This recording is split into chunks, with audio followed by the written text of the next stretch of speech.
السلام عليكم ورحمة الله وبركاته. الحمد لله رب العالمين والعاقبة للمتقين والصلاة والسلام على أشرف الأنبياء والمرسلين نبينا محمد صلى الله عليه وسلم. দেশে কিংবা প্রবাসে, কাছে কিংবা দূরে যে যেখান থেকে দেখছেন সকলকে জানাই আল আনকাবুত টিভির পক্ষ থেকে শুভেচ্ছা ও অভিনন্দন। আল আনকাবুত টিভির আজকের আয়োজন রয়েছে নারীবাদীদের মুখোশ উন্মোচন, সম অধিকারের নামে অশ্লীলতা ছড়ানো, ইসলাম নারীদেরকে কতটুকু মর্যাদা দিয়েছে, বৈষম্য বলতে ইসলামে কোনো শব্দ আছে কিনা। আমি আছি মুরাদ বিন আইয়ুব। আল্লাহ রাব্বুল আলামিন কোরআনুল কারীমে তার ইসলামকে পরিপূর্ণ দিন হিসেবে ব্যবস্থা করে দিয়েছেন। ইসলাম পরিপূর্ণ, ইসলামে কোনো অংশই আল্লাহ রাব্বুল আলামিন ছাড় দেন নাই এবং ইসলামে কোনো জুলুমের অংশ নেই। আল্লাহ রাব্বুল আলামিন কোরআনুল কারীম সূরা আনআমের 115 নম্বর আয়াতে আল্লাহ রাব্বুল আলামিন বলেন, ওয়াতাম্মাত কালিমাতু রাব্বিক সিদকান ওয়া আদলা ওয়া লা মুবাদদিলা লিকালিমাতিহি ওয়া হুয়াস সামিউল আলিম। আল্লাহ রাব্বুল আলামিন এই ইসলামকে পরিপূর্ণ করে দিয়েছেন, আর তোমাদের রবের বাণী পরিপূর্ণ ন্যায় ও সত্যবাদিতার সাথে রয়েছে এবং ওয়ালা মুবাদদিলা লিকালিমাতিহি, এবং এই কালেমার মধ্যে, এই বাক্যের মধ্যে কোনো পরিবর্তন নেই, কেউ আনতে পারবে না। যারা এই সমঅধিকারের নামে যারা বলে নারী এবং পুরুষের সমঅধিকার দিতে হবে, ইসলাম নারীদেরকে ঠকিয়েছে। তারা কি জানে ইসলাম এই নারীদেরকে ঠকায়নি? নারীদের মূল্যায়ন কোথায় ছিল? যারা এই বৈষম্য শব্দটি ইসলামের শানে ব্যবহার করে, যে আল্লাহ রাব্বুল আলামিন আমাদেরকে এই ইসলামের মধ্যে বৈষম্য দিয়েছেন, পুরুষকে অধিকার বেশি দিয়েছেন, নারীদেরকে কম দিয়েছেন, এই শব্দটি ব্যবহার করাই হচ্ছে কুফরি একটি শব্দ। আল্লাহ রাব্বুল আলামিন কোনো কিছুতেই জুলুম রাখেনি। দিন যতই উন্নত হোক না কেন, যুগ যতই উন্নত হোক না কেন, এই যুগে যতই উন্নত হোক, আপনার যুগ যতই উন্নত হোক, প্রযুক্তি যতই উন্নত হোক না কেন, এর বাক্যের মধ্যে কোনো পরিবর্তন আনতে পারবে না। আল্লাহ রাব্বুল আলামিন এটাই বলেছেন। আজকে নারী বিষয়ক সংস্কার কমিশন তিনি যে রুলস গুলো নিয়ে এসেছে, নীতিগুলো নিয়ে এসেছে, প্রত্যেকটি আল্লাহর শানে কুফরি হয় এবং যেগুলো পালন করতে গেলে মানুষ দিন থেকে বিচ্যুত হয়ে যাবে, মুরতাদ হয়ে যাবে। নারী বিষয়ক সংস্কার কমিশনেরই এখন সংস্কারের প্রয়োজন। নারী অধিকার রক্ষার নামে বিকৃত নারীবাদ, অশ্লীলতা বন্ধ করতে হবে। আল্লাহ রাব্বুল আলামিন কোরআনুল কারীমে বলছেন, ওয়াকারনা ফি বুয়ুতিকুন্না ওয়ালা তাবাররাজনা তাবাররুজাল জাহিলিয়াতিল উলা, আর নারীরা তারা বাড়িতে অবস্থান করবে, জাহিলিয়াতের মতো সাজসজ্জা করবে না।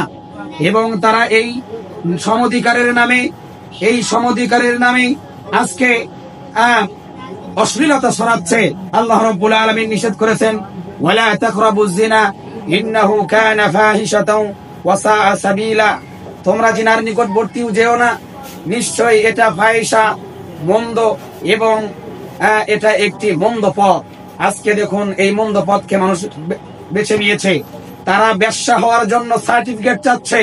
তারা বলছে যে আমরা হিস্সা চেয়ে হয়ে গেলাম বেশ্যা। তারা বলছে যে পতিতালয়ে যারা পতিতা ব্যবসা করে, নিজেদেরকে বিক্রি করে, নিজের দেহকে বিক্রি করে, তাদের সার্টিফিকেট দিতে হবে। তারা বলছে যে আমরা পতিতা করব, পতিতালয়ে গিয়ে আমরা ব্যবসা করব, এদের সার্টিফিকেট দিতে হবে। আজকে বর্তমান সরকারকে আমি বলতে চাই, তারা যদি সার্টিফিকেট পায়, একজন চোর সেও চুরি করে, তাকেও সার্টিফিকেট দিতে হবে।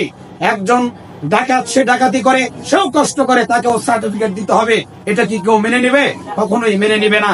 আজকে এই অন্যায় সরিয়ে দিচ্ছে, অশ্লীলতা ছেড়ে দিচ্ছে। আল্লাহ রাব্বুল আলামিন সূরা নূরের 19 নম্বর আয়াতে বলছেন, ইন্নাল্লাযীনা ইউহিব্বুনা আন তাশিয়াল ফাহিশাতু ফিল্লাযীনা আমানু লাহুম আযাবুন আলীমুন ফিদ দুনিয়া ওয়াল আখিরাহ ওয়াল্লাহু ইয়া'লামু ওয়া আনতুম লা তা'লামুন। নিশ্চয়ই যারা ভালোবাসে মুমিনদের মধ্যে পাপ কাজকে ছড়িয়ে দিতে, এটা পছন্দ করে ভালোবাসে, তাদের জন্য দুনিয়া ও আখিরাতে আযাব রয়েছে, শাস্তি রয়েছে। আল্লাহ রাব্বুল আলামিন জানেন, তারা জানেন না। এই অশ্লীলতা ছড়িয়ে দিচ্ছে। নারীদেরকে সেই সময় নারীদেরকে কোনো মূল্যায়ন ছিল না। সে সময় নারীদের হায়েজ হলে নিফাস হলে তাদেরকে বিছানা আলাদা করে দিত, তাদেরকে জীবন্ত কবর দেওয়া হতো, তাদের মদের জোয়ার আসরে নারীদেরকে বিক্রি করে দেওয়া হতো। আজকে এই নারীদেরকে আজকে ভোগের পণ্য, সেই ভোগের পণ্যই বানাচ্ছে। নারীদেরকে সমধিকারের নামে বলছে তোমরা রাস্তায় নামো, তাদেরকে ভোগের পণ্য হিসেবে ব্যবহার করছে। তারা খোলামেলা ভাবে ব্যবহার হয়ে চলছে। আপনারা জানেন একটা কলা যদি খোসামুক্ত করা হয়, সেই কলা খেলে পেট নষ্ট হবে, সেই কলা কেউ টাকা দিয়ে ক্রয় করবে না।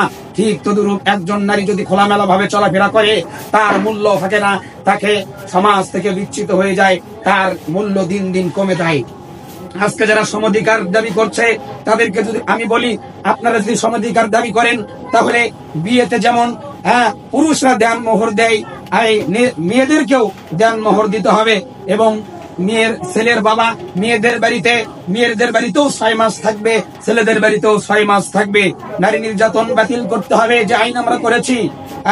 একজন নারীকেও ভ্যান চালাতে হবে, মাঠে কাজ করতে হবে। যে সুস্থ হলে নারী তার সমান টাকার ভাগ নেবে। পুরুষরা যেমন অসুস্থ হয়ে গেলে পুরুষরাই অর্থ ব্যয় করে, তেমন নারী অসুস্থ হলে তার নিজের জন্য ব্যয় করবে। সংসার খরচ করতে হলে এই সংসারের খরচ সমপরিমাণ দিতে হবে। পুরুষরা যেমন মাঠে কাজ করে, কৃষি কাজ করে, নারীরাও মাঠে কাজ করবে। পুরুষরা যেমন খালি গায়ে কাজ করে, তাদেরকেও খালি গায়ে কাজ করতে হবে। পুরুষরা যেমন পুরুষের বীর্যের মাধ্যমে মেয়েদের সন্তান লাভ করে, যদি আপনারা সমধিকার দাবি করেন তাহলে পুরুষদেরকেও বাচ্চা গর্ভধারণ করতে হবে। এটা আদৌ সম্ভব নয়। যে দাবি আমরা করছি এই দাবি আদৌ কোনোদিনও সম্ভব নয়। এই দাবি প্রত্যাখ্যান করতে হবে। আল্লাহ রাব্বুল আলামিন নারীদেরকে মূল্যায়ন দিয়েছেন। নারীদেরকে আল্লাহ রাব্বুল আলামিন বলেছেন আসমানের নিচে জমিনের উপরে যারা বেশি হকদার পায় এই নারীরাই, এই মারাই আল্লাহ রাব্বুল আলামিন তাদেরকে সম্মান দিয়েছেন এবং বলেছেন মায়ের পায়ের নিচে সন্তানের জান্নাত, সন্তানের বেহেশত, পিতামাতার সন্তুষ্টিতে আল্লাহর সন্তুষ্টি। সর্বক্ষেত্রে আল্লাহ রাব্বুল আলামিন নারীদেরকে মূল্যায়ন করেছেন। অনেক ক্ষেত্রেই আজকে নারীবাদীরা যে স্লোগান দিচ্ছে যে সমধিকার চাই, সমধিকার চাই, আসলে সমধিকারের নামে নারীদেরকে রাস্তায় নামাচ্ছে, তাদেরকে পণ্য হিসেবে ব্যবহার করছে। আজকে টিভি সিডি গুলো দেখেন, ডিভিডি গুলো দেখেন, ফেসবুক টুইটার সব জায়গাতে নারীদেরকে অ্যাড দিয়ে নারীদেরকে ব্যবহার করা হচ্ছে। কোথায় নারীদেরকে সম্মান করা হলো? প্রিয় ভাইরা, নারী আপনারা মা বোন, আপনারা ইমাম বুখারী রাহিমাহুল্লাহ, ইমাম মুসলিম, ইমাম তিরমিজি, ইমাম আবু দাউদ, এরকম যত ইমাম রয়েছে যারা এগুলো গ্রন্থ লিখেছেন, তাদের মায়ের মতো মা হন। আপনি সালাউদ্দিন আইয়ুবীর মায়ের মতো মা হন। আপনি একজন মুতমাইন্না নারী হন, আপনি মারআতুস সালিহা হন, নেক স্ত্রী হন, নেক মা হন। আল্লাহ রাব্বুল আলামিন সকলকেই নেক মা হওয়ার তৌফিক দান করুক। আল্লাহ রাব্বুল আলামিন আমাদের এই নারীবাদী স্লোগান যে স্লোগান তুলেছে এই সাহাবেগীরা, এই সাহাবেদেরকে ধ্বংস করুক। এই 5 আগস্ট 36 জুলাই যে অভ্যুত্থান আমরা ঘটিয়েছি তার মাধ্যমে, এবং তারা আজকে আজও জাগ্রত হও। এই নারীবাদী স্লোগান, এই নারীদেরকে দমন করো, এখনই সুযোগ নারীদেরকে দমন করা। আসুন আমরা এগিয়ে আসি। আল্লাহ রাব্বুল আলামিন আমাদেরকে তৌফিক দান করুক। এ পর্যন্ত আজকের আলোচনা, আগামী আলোচনা দেখতে আমাদের সঙ্গেই থাকুন। আল্লাহ রাব্বুল আলামিন আমাদের সকলকেই সিহাতে কুলিয়া দান করুক, আমাদেরকে সুস্থ রাখুন, ঈমানের সাথে রাখুন। আসসালামু আলাইকুম ওয়া রাহমাতুল্লাহি ওয়া বারাকাতুহু।